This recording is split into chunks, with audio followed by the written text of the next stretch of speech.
Physics it's easy में स्वागत है। हम लोग बात कर रहे हैं कक्षा 12 के अध्याय 6 विद्युत चुंबकीय प्रेरण पर। और आज का हमारा टॉपिक है दो समतल वृत्ताकार कुंडलियों के मध्य अन्योन्य प्रेरण गुणांक या अन्योन्य प्रेरकत्व। देखिए, दो समतल कुंडलियां दिखाई दे रही हैं। एक कुंडली है C1 और दूसरी है C2। माना कि C1 की त्रिज्या R1 है और C2 की त्रिज्या R2 है। C1 में फेरों की संख्या N1 है और C2 के अंदर फेरों की संख्या N2 है। C1 के दोनों सिरों को हमने एक बैटरी, एक कुंजी और एक रियोस्टेट से जोड़ दिया है।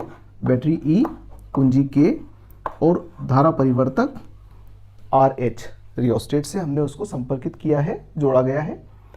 जबकि C2 का संबंध एक धारामापी से किया गया है जो धारा उत्पन्न होने पर यहाँ पर विक्षेप देगा। तो इस प्रकार से ये हमारी व्यवस्था है। दोनों कुंडलियाँ बिल्कुल पास पास रखी गई हैं एक दूसरे के सामने की ओर, इस प्रकार से कि दोनों के तल एक दूसरे के सामने बने हुए हैं। अब देखिए क्या करते हैं कि जब हम पहली वाली कुंडली C1 में कुंजी को लगाएंगे तो इसमें विद्युत धारा प्रवाहित होगी। तो माना कि प्रवाहित होने वाली धारा का मान I1 है।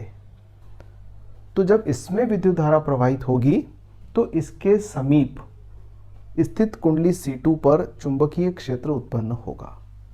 तो चूंकि दोनों कुंडलियां बिल्कुल पास पास रखी गई हैं, तो जितना चुंबकीय क्षेत्र इसके केंद्र पर उत्पन्न होता है, हम ये मान लेते हैं कि उतना ही चुंबकीय क्षेत्र C2 के केंद्र पर भी उत्पन्न होता है। तो C2 के केंद्र पर उत्पन्न होने वाला चुंबकीय क्षेत्र माना कि B है, या इसको हम B2 नाम दे दें, तो B2 बराबर क्या हो जाएगा, μ0 N1 I1 अपॉन 2R1। चूँकि धारा प्राथमिक में बह रही है, कुंडली की त्रिज्या R1 है, तो उत्पन्न होने वाला चुंबकीय क्षेत्र μ0 N1 फेरों की संख्या प्राथमिक की, प्रवाहित होने वाली धारा I1 और त्रिज्या R1 इसके बराबर होगा। अब हम ये जानना चाहते हैं कि इससे संबंधित फ्लक्स का मान कितना होगा। तो यदि फ्लक्स का मान φ2 है तो φ2 बराबर क्या हो जाएगा, फेरों की संख्या N2, चुंबकीय क्षेत्र B2 और इसका क्षेत्रफल, इसको हम पाई R2 वर्ग लिख सकते हैं। वृत्ताकार है तो पाई R2 स्क्वायर। तो इस प्रकार से φ2 बराबर क्या हो गया, N2 और B2 का मान क्या है, μ0 N1 I1 अपॉन 2R पाई R2 वर्ग। या फिर आप इसको थोड़ा और जमा लें तो लिख पाएंगे μ0 N1 N2 पाई R2 वर्ग बटे 2R1 इंटू I1। देखिए μ0 है, N1 N2 है, I2 भी आ गया, 2R1 भी आ गया, पाई भी आ गया और R2 वर्ग भी आ गया। ये φ2 का मान हो गया। अब अन्योन्य प्रेरण की परिभाषा क्या कहती है, अन्योन्य प्रेरकत्व की परिभाषा कहती है कि φ2 बराबर M I1। तो ये हमारी समीकरण 1 हो गई, ये समीकरण 2 हो गई। समीकरण 1 और 2 की तुलना कर लेते हैं। तो समीकरण 1 और 2 की तुलना करने पर M बराबर μ0 N1 N2 पाई R2 वर्ग बटे 2R1। ये दो समतल वृत्ताकार कुंडलियों के अन्योन्य प्रेरकत्व का व्यंजक हुआ। अगले पार्ट में हम बात करने वाले हैं कि दो परिनलिकाओं के मध्य अन्योन्य प्रेरण गुणांक का मान कितना होता है। स्वागत है बच्चों फिजिक्स इट्स इजी में, और हम बात कर रहे हैं कक्षा 12 के अध्याय 6 पर विद्युत चुंबकीय प्रेरण। और आज का हमारा टॉपिक है लंबी परिनलिकाओं के मध्य अन्योन्य प्रेरकत्व। तो इस पर हम लोग आज बात करने वाले हैं। इसके पहले मैंने आपको दो समतल वृत्ताकार कुंडलियों के मध्य अन्योन्य प्रेरकत्व का व्यंजक निकलवाया है। तो आइए देखते हैं हम कि दो लंबी परिनलिकाएं हैं, उनके मध्य अन्योन्य प्रेरकत्व क्या होता है। तो सबसे पहले हम परिनलिका को समझ लेते हैं कि परिनलिका होती क्या है। तो सामान्यतः क्या होता है कि कोई भी कुचालक खोल होती है, बेलनाकार पाइप कह सकते हैं उसे हम, उस पाइप के ऊपर तांबे के तार को बिल्कुल पास पास लपेट दिया जाता है, इस प्रकार से कि एक लंबी कुंडली बन जाए। तो ये देखिए, आप नीचे से हमने तार को लिया है और ये जो डॉटेड लाइन नज़र आ रही है, ये नीचे से जाकर ऊपर से घूम के इस प्रकार से आ रही है। तो ये तांबे के कुछ तारों के फेरे हमने लगाकर एक कुंडली तैयार की है इसके ऊपर। यहाँ ध्यान देने वाली बात यह है कि ये जो तार है ये इंसुलेटेड है अर्थात ये है कि इस तार के ऊपर कुचालक पदार्थ लगाया हुआ है। सामान्यतः तांबे के तार के ऊपर वार्निश लगा देते हैं, वार्निश के घोल में उसे डुबो दिया जाता है, तो एक वार्निश की पतली फिल्म बन जाती है जो हमें दिखाई भी नहीं देती। तो वो तार वास्तव में कुचालक होता है, उसके ऊपर एक कुचालक खोल होती है। तो ये जब सिरे पास पास होते हैं, इसको जब हम पास पास लपेटते हैं तो वो आपस में कांटेक्ट में नहीं रहते। तो इस प्रकार से तांबे के तार को लपेटकर हमने एक कुंडली बनाई है। इस कुंडली को हम प्राथमिक कुंडली कह सकते हैं। फिर आप देखिए कि हमने एक और तार लिया जो सामान्यतः मैंने थोड़ा सा मोटा बता रखा है इस प्रकार से। तो ये जो तार है ये द्वितीय कुंडली है। तो ये द्वितीय कुंडली है और हमने इस कुंडली को भी प्राथमिक कुंडली के ऊपर ही लपेट दिया है। ये भी इंसुलेटेड वायर है अर्थात विद्युत रोधी इसके ऊपर खोल चढ़ी हुई है। तो इस प्रकार से प्राथमिक कुंडली अलग है, द्वितीय कुंडली पूरी तरह से अलग है, इन दोनों के बीच में कोई संपर्क नहीं है। तो प्राथमिक कुंडली के ऊपर हमने द्वितीय कुंडली को लपेटकर तैयार किया है। तो इस प्रकार से ये दो लंबी परिनलिकाएं हो गई। एक परिनलिका ये वाली है जो अंदर की ओर कुंडली बना रखी है और दूसरी परिनलिका हमने ये जो आपको बोल्ड में नज़र आ रहा है, गहरे चित्र में अंकित किया हुआ है, ये द्वितीय कुंडली है। क्या करते हैं कि प्राथमिक कुंडली को एक बैटरी से, एक कुंजी से और एक रियोस्टेट से, माना कि बैटरी E है, कुंजी K है और धारा परिवर्तक RH है जिसको हम सामान्यतः रियोस्टेट कहते हैं और इसका काम है धारा के मान में परिवर्तन करना। इसके साथ जोड़ दिया जाता है। जब हम इसको इससे जोड़ते हैं तो इसमें विद्युत धारा प्रवाहित होती है और जब इसमें विद्युत धारा प्रवाहित होती है तो चुंबकीय क्षेत्र स्थापित होता है।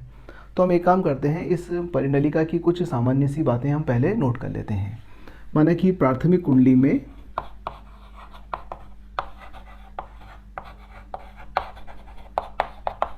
फेरों की संख्या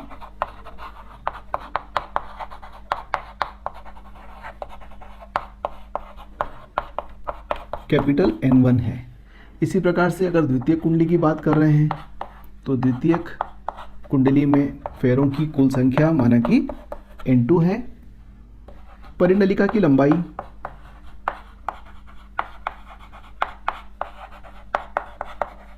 माना कि दोनों कुंडलियों की लंबाइयां समान है और स्मॉल n है। तो प्रति एकांक लंबाई में फेरों की संख्या प्रति एकांक लंबाई में फेरों की संख्या N1 यानी कि प्राथमिक के लिए कैपिटल N1 बटे L तथा N2 बराबर क्या हो जाएगा, स्मॉल n2 बराबर कैपिटल N2 बटे L। तो प्राथमिक कुंडली में प्रति एकांक लंबाई में इतने फेरे हैं, द्वितीय कुंडली की प्रति एकांक लंबाई में इतने फेरे हैं। अब आप देखिए कि प्राथमिक कुंडली में जब विद्युत धारा प्रवाहित करेंगे हम I, कुंजी को लगा देंगे तो I धारा प्रवाहित करने पर इस परिनलिका की अक्ष पर यानी कि अंदर वाले भाग पर एक चुंबकीय क्षेत्र स्थापित होगा। तो I धारा प्रवाहित करने पर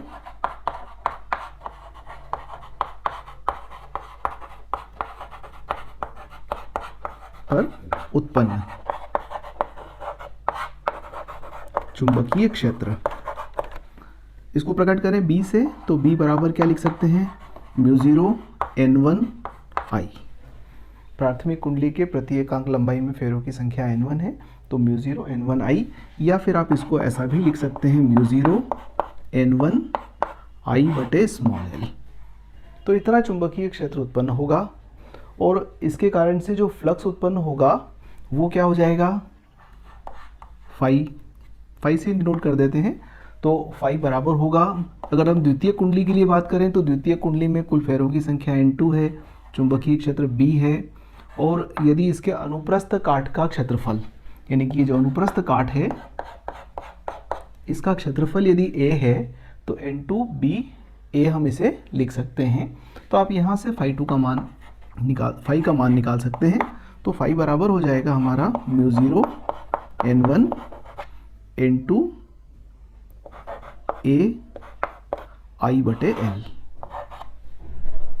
अब अन्योन्य प्रेरकत्व की परिभाषा कहती है कि phi बराबर mi, यानी कि प्राथमिक कुंडली में यदि I धारा प्रवाहित हो रही है, द्वितीय कुंडली से संबंधित फ्लक्स का मान phi है, तो दोनों कुंडलियों के मध्य अन्योन्य प्रेरकत्व कैपिटल M phi बराबर mi के द्वारा व्यक्त होगा। अब हम इन दोनों की तुलना कर लेते हैं, तो क्या प्राप्त होता है? तो M बराबर हमें प्राप्त हो जाएगा μ0 N1 N2 A/L। ये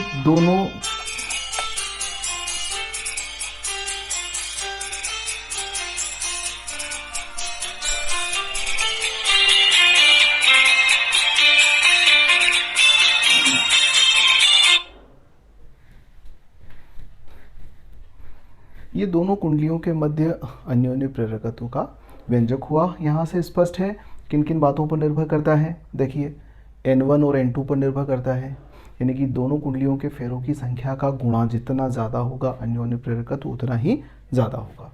दूसरा, इस अनुप्रस्थ काट पर निर्भर करता है। अनुप्रस्थ काट का क्षेत्रफल अगर ज़्यादा होगा तो M का मान भी ज़्यादा होगा। दूसरा, लंबाई के व्युत्क्रमानुपाती है, इसका मतलब छोटी परिनलिका के अन्योन्य प्रेरकत्व का मान ज़्यादा प्राप्त होगा। तो और चौथी बात हम कह सकते हैं कि माध्यम पर निर्भर करेगा। यदि इस परिनलिका के अंदर कोई चुंबकीय माध्यम रख दिया जाए, चुंबकीय पदार्थ रख दिया जाए, जैसे लोहे की छड़ को रख दिया जाए, तो म्यू का मान बहुत बढ़ जाएगा। तो ऐसी स्थिति के अंदर अन्योन्य प्रेरकत्व का मान ज़्यादा प्राप्त होगा। तो ये दो लंबी परिनलिकाओं के मध्य अन्योन्य प्रेरकत्व का व्यंजक हुआ। धन्यवाद।